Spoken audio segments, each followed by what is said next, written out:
பார்க்க போற நியூஸ் எத பத்தி அப்டின்னா, பொங்கல் பரிசு தொகுப்பு. இத பத்தி தான் பார்க்க போறோம். இத பத்தின முழு விவரங்கள நீங்க தெரிஞ்சுக்கணும் அப்டின்னா, நம்ம வீடியோவ ஸ்கிப் பண்ணாம பாருங்க.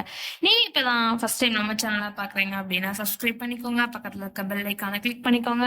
வாங்க இப்ப நம்ம வீடியோக்குள்ள போகலாம். குடும்ப தலைவிகளுக்கு மாதம் ரூ. 1000 உரிமை தொகை தமிழ்நாடு அரசு கொடுத்து வரும் நிலையில், அனைத்து ரேஷன் கார்டுகளுக்கும் வரும் ஜனவரி மாதம் ரூ. 1000 வழங்க தமிழ்நாடு அரசு முடிவெடுத்துள்ளது என்ற தகவல் வெளியாகி பொங்கல் பரிசு தொகுப்போடு ரூ. 1000 வரும் அறிவிப்பு வரும் ஜனவரி 14ஆம் தேதி பொங்கல் விழா கொண்டாடப்பட உள்ள நிலையில் கடந்த ஆண்டு தமிழ்நாடு அரசு பொங்கல் பரிசு தொகுப்பு வழங்கியது போல இந்த ஆண்டும் தர முடிவு எடுக்கப்பட்டுள்ளது. ரேஷன் அட்டைதாரர்களுக்கும் 1 கிலோ பச்சரிசி, சர்க்கரை, ஒரு முழு கரும்போடு ரூ. 1000 ரொக்கத்தையும் பொதுமக்களுக்கு அளிக்க தமிழ்நாடு அரசு திட்டமிட்டு வருகிறது.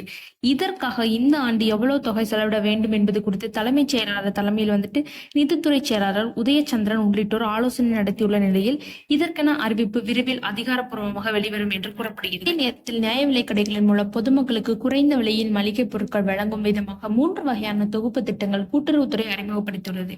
அதன்படி இனிப்பு பொங்கல் தொகுப்பு ரூ. 199 கிடைக்கும். அதில் 1/2 கிலோ பச்சரிசி, பாகு வெல்லம், 5 கிராம் ஏலக்காய், தலா 50 கிராம் முந்திரி, திராட்சை, ஆவின் நெய், 100 கிராம் பாசிப்பருப்பு ஆகியவை ஒரு துணை பையில் போட்டு தரப்படும். பொங்கல் பரிசு தொகுப்பு ரூ. 499 வழங்குகிறது. அதில் 1/2 லிட்டர் செக்கு எண்ணெய், 20 மளிகை பொருட்கள் ஒரு துணி பையில் வைத்து தரும். அதே மாதிரி பெரும் பொங்கல் தொகுப்பு ரூ. 999 ரேஷன் கடைகள் மூலம் பெற்றுக்கொள்ளலாம். அதில் பொங்கலுக்கு தேவையான பொருட்கள் உட்பட்ட 35 வகையான பொருட்கள் இடம்பெற்றுள்ளன. இந்த பொருட்கள் மாநிலம் முழுவதும் வரும் ஜனவரி மாதம் முதல் ரேஷன் கடைகள் மூலம் விற்பனை செய்யப்பட உள்ளது.